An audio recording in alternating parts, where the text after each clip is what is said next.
This is lecture number 43. Hello everyone, welcome back. We have got almost all the gradients that is required in CFD to basically solve a fluid flow problem. We have looked at the governing equations, we have looked at the different discretization approaches, flux schemes, the properties of the flux schemes or discretization schemes. Then we also looked at the finite difference approach, finite volume approach. We solved some small problems and also we solved the soft tube problem, right. So, now the only thing that is ideally required is the boundary condition, and we will have the discussion about the boundary conditions very soon. But there is one piece which is very puzzling and that needs to be solved is the aspect of the turbulent flows. As you might be knowing that most of the flows that are around us are basically turbulent flows, right. You look at smokes that is coming out of a chimney, the flow is turbulent, right. You can look at the flow behind an aircraft or flow behind a car, the flow is turbulent, right. So, it is not that the equations that we have learnt that is the Navier-Stokes equations cannot solve that problem, right. It can solve the problem. We have the scheme, we know the schemes, we know the equations, we can discretize it with a grid and try to solve the problem.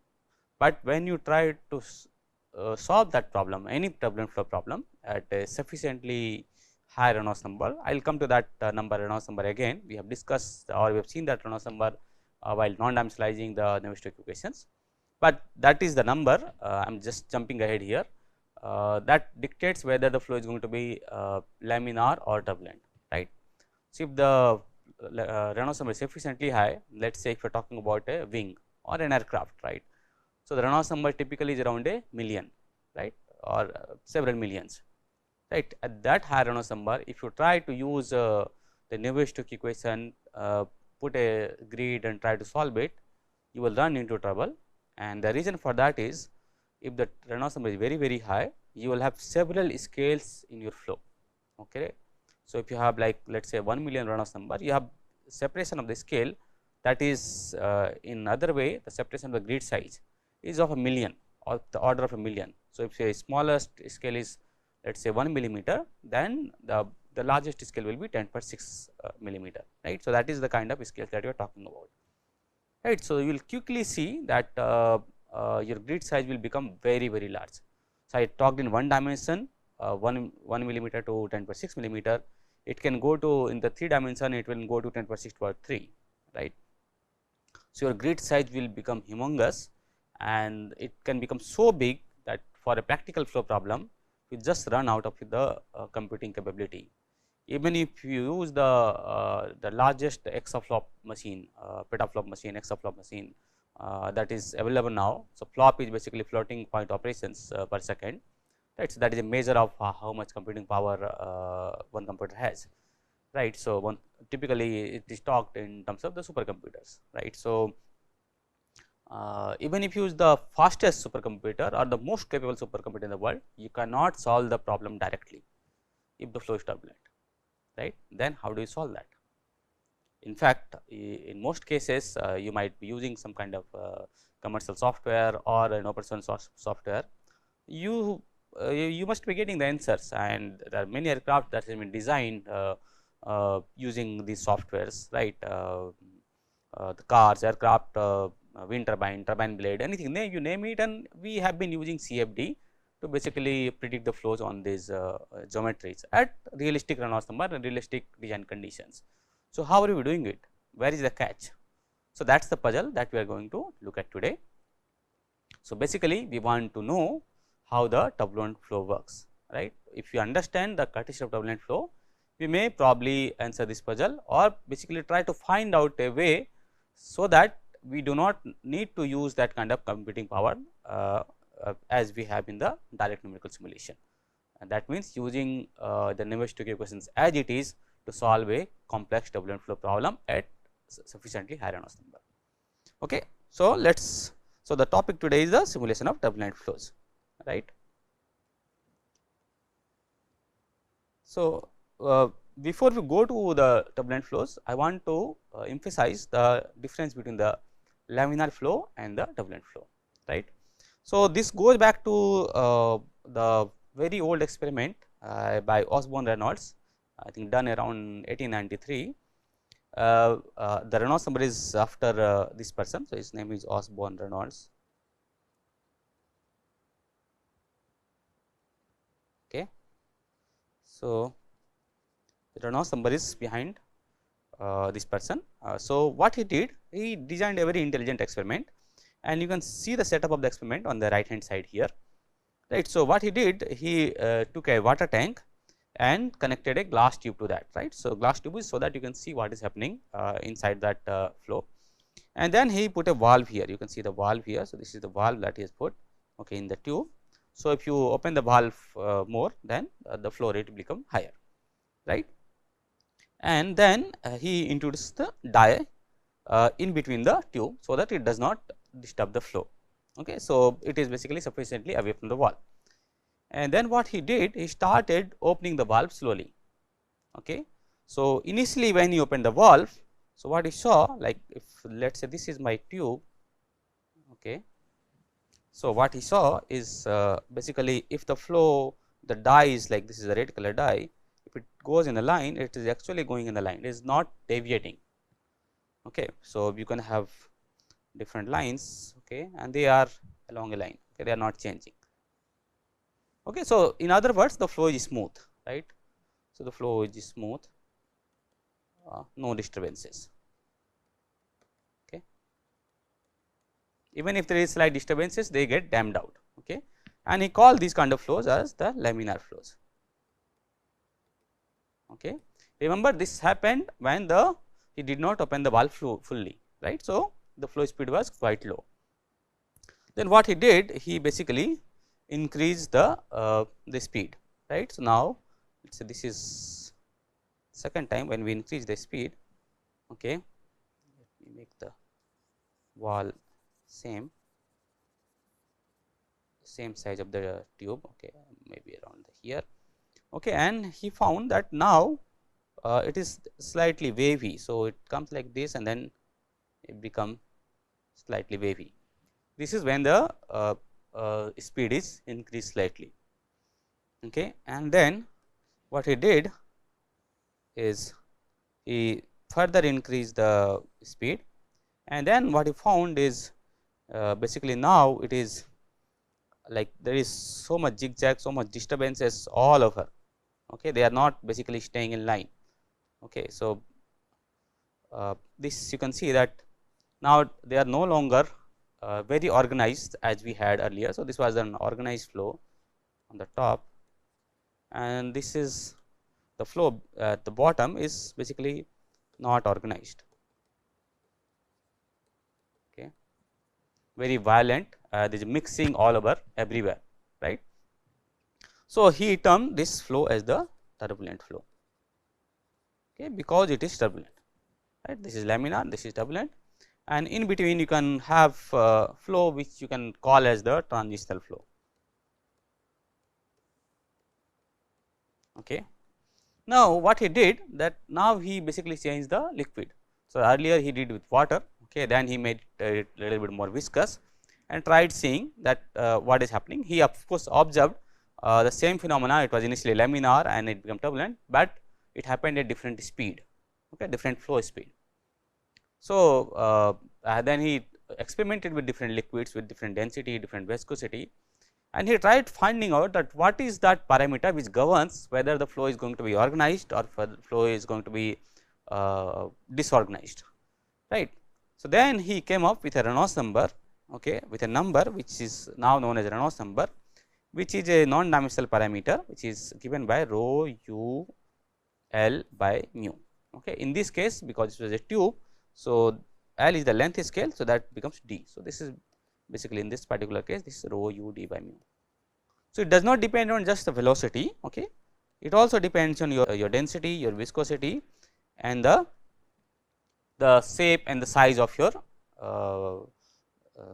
instrument that you are using, right. So, in this case it is tube, right. So, this number I am sure you are already aware of, you have done the fluid mechanics course. Okay. So, you can see this as a basically ratio of inertial forces, okay, by viscous forces, because viscosity is at the denominator. Okay.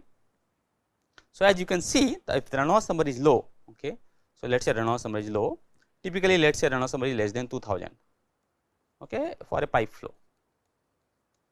Okay. As I told, it depends on what kind of uh, instrument that you are using, or what kind of vessel that you have where the flow is happening. So, here it is tube, let us say it was a channel or something else, then that number will be different. If it can be a flat plate, right. So, let us say if Reynolds number is less than 2000, in the case of pipe flow, then he observed that the flow remains laminar.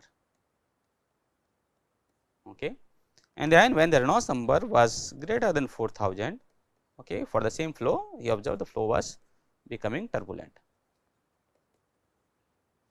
Right. So, remember this 2000 and 4000, it is not a sacrosanct number. Number can change if you can make the environment very quiet, right. So, let us say that you can make the pipe completely smooth, there is no friction there, okay, and the environment is also very quiet, then you can basically increase this number to a very high value.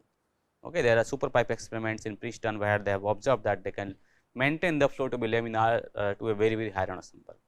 Okay. But typically for our understanding, we take that, okay, in general situation, if the Reynolds number is less than 2000, the flow is laminar, and if Reynolds number is more than 4000, the flow becomes turbulent. In a pipe flow, in the bondular flow, it will be a different number, in a channel flow, it will be a different number, right. But what we understand that we need a basically combination of all three, okay, all four to basically get the value of the Reynolds number, and that will dictate whether the flow is laminar or turbulent, right. So, you can also write it in terms of, you can take this rho at the bottom, and this becomes u d by nu, okay, where nu is now the kinematic viscosity, right.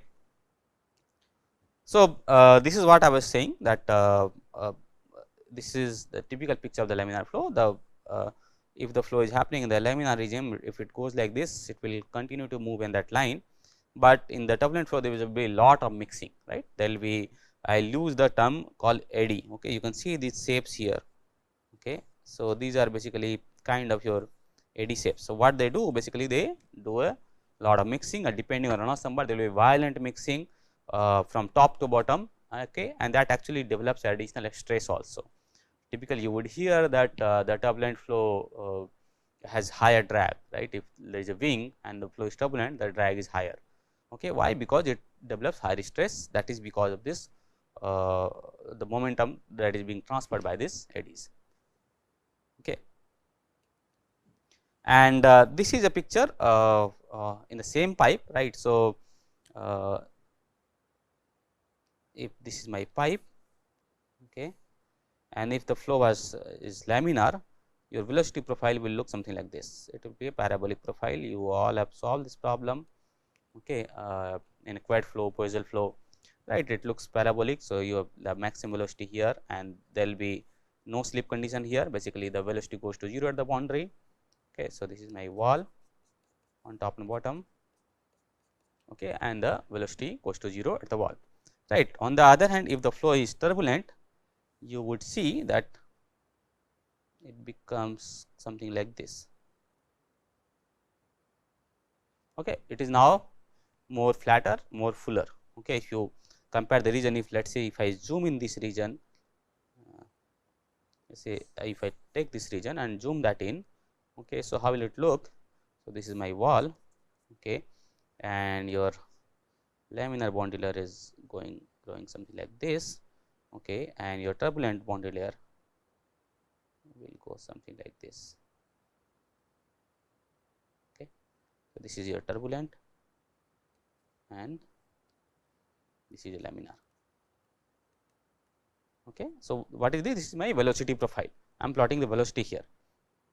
Again, you may ask that I just told that there is a lot of mixing, then how can the profile may look so smooth like what I have drawn here, right. So, again there is a point here that what I am drawing here is not the instantaneous flow profile. That means that it is not a measurement at a given time, but let us say I measured it over some time and then I take an average of that. Okay. Or what I can do, I can repeat the same experiment many times and take an average of that. That will make the profile smooth, and that is what is called the mean flow profile. Okay. So, that is denoted by a bar sign. So, here in the laminar case anyway there are no fluctuations, okay, no eddies. So, then it is a smooth profile. On the other hand, if you look at the turbulent profile, here for example, you can see there is a lot of waviness if you measure at any instant, and this change every time. Okay. This, let us say you took at one time it looks like this, okay, another time it may look like this, okay, and then another time it may look like this. Okay. But when you take the average of that, then it becomes a smooth profile, but it is different from the laminar profile. That is the point I am trying to make, right. The slope here, in this case the slope near the wall in the turbulent flow is much higher. So, if you so right now this is u and this is my, you can call it y. So, this is x axis and this is y axis. In this case also this is x axis, this is y axis. So, this is, if you call it du by dy, okay. So, this is in turbulent flow is higher than the du by dy in the laminar flow, right. So, this is the laminar flow. You can see the so what is happening. So, let us say this is my profile in the free stream, okay. This is the velocity that is getting in the free stream. So, it goes to that free stream velocity in a much quicker time, right. Let us say it reaching the free stream velocity somewhere here, okay, or maybe let me draw here, okay. It reaches the free stream velocity in this particular figure around here, right. So, this becomes like this. Let me erase the other part.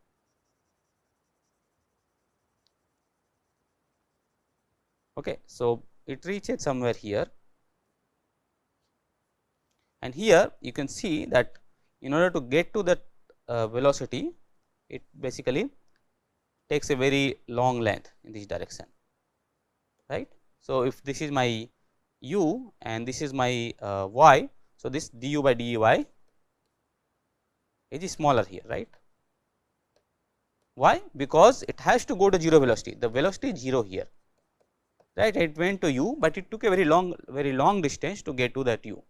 Here in this case it took a very small distance to get to the u, and why it is happening? Because of the presence of the eddies, it quickly generates momentum, and going from the no slip to the free stream condition, it takes much smaller distance, okay. But it has to maintain the no slip condition. So, it has to go to 0 at this point. So, to go to this free stream, it will take this smaller distance, okay, and that is why this du by dy will be higher in the turbulent flow. In the laminar flow, it will take a longer distance, okay. This is the distance it is taking. So, that is why your du by dy is smaller in the case of laminar flow, and that can be related to your wall shear stress, right. I made a statement that the wall shear stress in the turbulent flow is higher. You can see that how. So, the wall shear stress is defined tau w is equal to mu du by dy, mu you can write it mu wall at y equal to 0, right. So, let us say this is your y equal to 0, you can take either side, this or that side, or if you are doing a flat plate, okay. So, this is your profile. So, this is your y equal to 0, okay. So, because your du by dy is 0 is higher at y equal to 0 in the case of turbulent flow. So, that is why the wall shear stress in the turbulent flow is higher than wall shear stress in the laminar flow, okay. And remember, this viscosity is the property of the fluid, it does not change. Because of the change in gradient, you are experiencing a higher stress, and that gives you the drag. So, that is why this wall shear stress related to the skin friction drag, okay. As you might be knowing, there are mainly two kind of drag, one is the form drag, other is the skin friction drag. So, the form drag is because of the shape, and the skin friction drag is because how the flow is sticking to the wall, right. So, that is why the drag in the case of turbulent flow is higher than the drag in the laminar flow. Of course, there are other considerations that you should keep in mind, that if the flow is turbulent, then there is a chance that the separation may be delayed, right. Let us see, if you are trying to simulate flow over a cylinder or a steady flow over a cylinder. If the flow is laminar, okay, it may separate early, okay, it may separate here, okay, if the flow is laminar. On the other hand, if the flow is turbulent, it may be delayed and it may separate here. Okay. So, the separation introduces another drag, okay, because it changes the effective shape, the form drag changes. So, there are other considerations also, right. So, that is why you might be knowing about the flow control techniques on the wing. So, let us say if the wing, the flow is separating, you put some kind of vortex generator.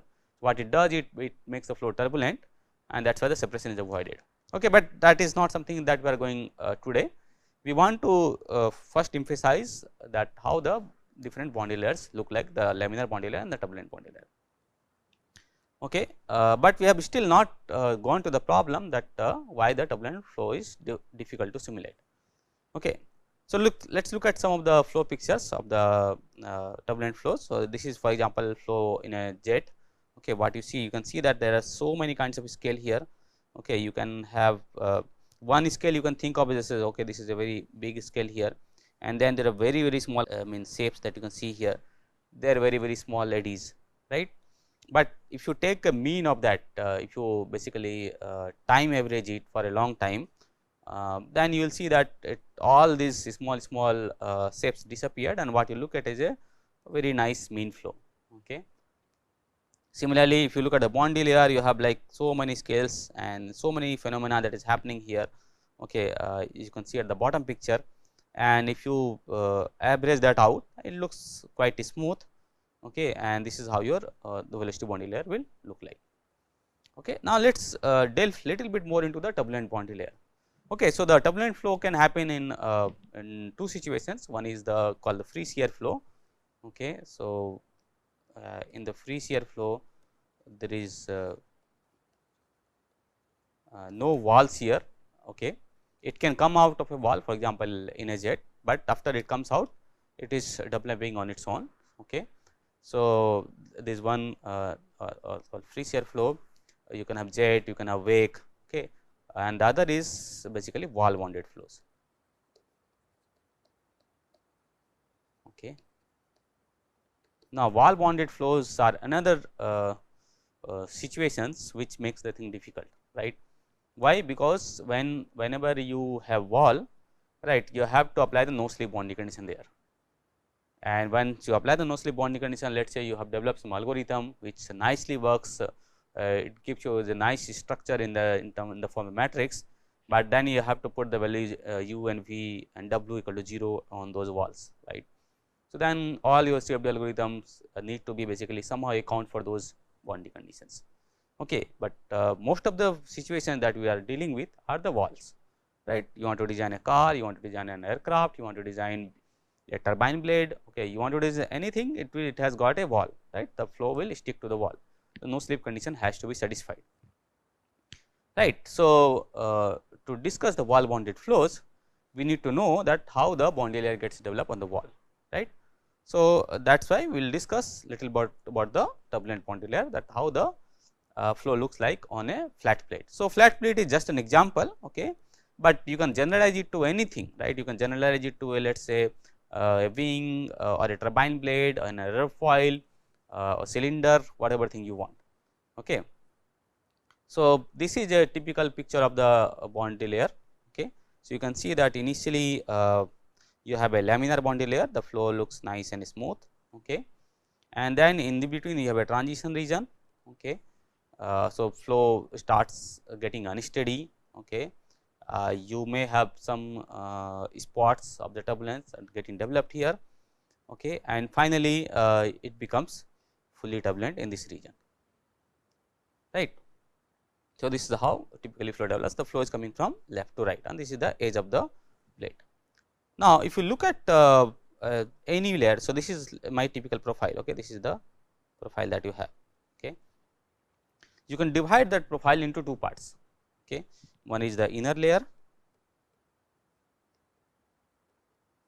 another is the outer layer.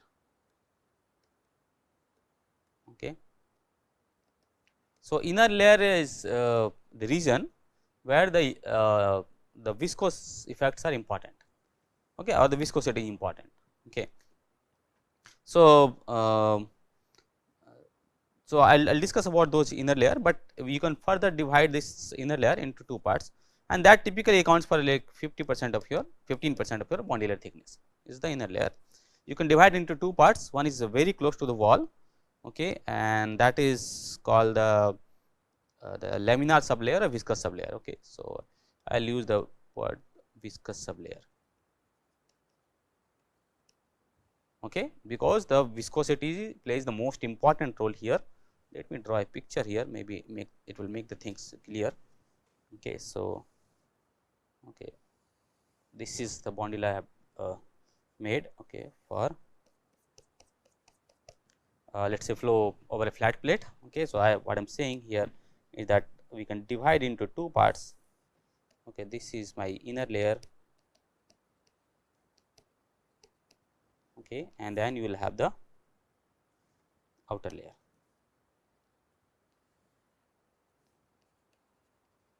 Okay.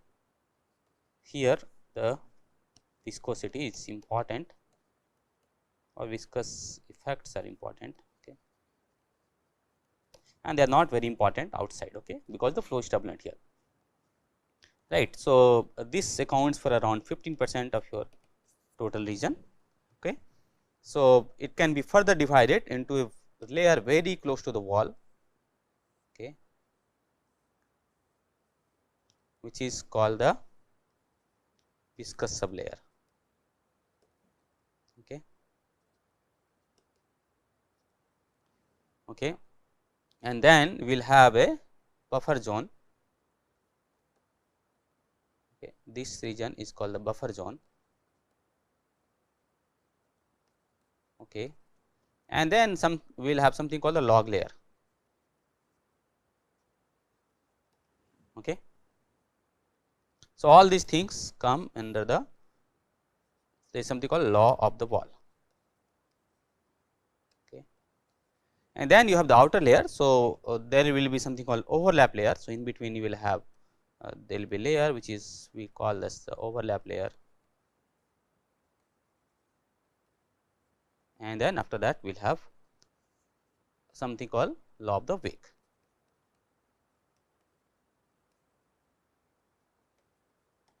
Okay. Now, it so happens that in this region, okay, so in the inner layer, okay, if you go to very close to the wall, the viscous dominates, that is in the viscous sublayer. Okay. Viscous sublayer, the viscous stress dominates. In the outer layer, your turbulent stress dominates, as we have already discussed, and in the overlap layer we have both stresses which are important, right. So, Prantel and Karman did some study and mostly on the understanding of the physical picture, and also about the dimension analysis, and they found out that in the inner layer, okay, for example, the flow is characterized by your wall shear stress. Let me write it W and rho and u and the distance from the wall.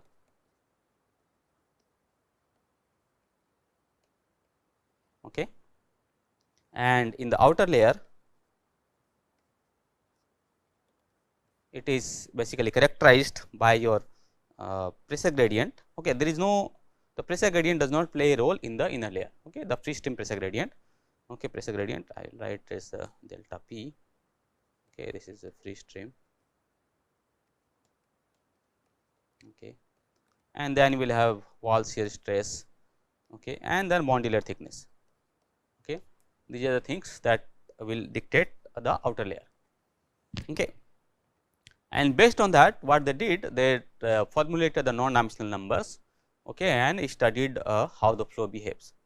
So, what I will do in the next class is I will formulate these these non-dimensional numbers, equate it different terms, okay, and try to derive the laws that we have discussed, basically the law of the wall. Okay. I will not be discussing the law of the wake, because that is not terribly important in terms of modeling of this turbulence, but the law of the wall will be very important when we talk about the different turbulence models. Okay. So, let us meet in the next class. Thank you very much.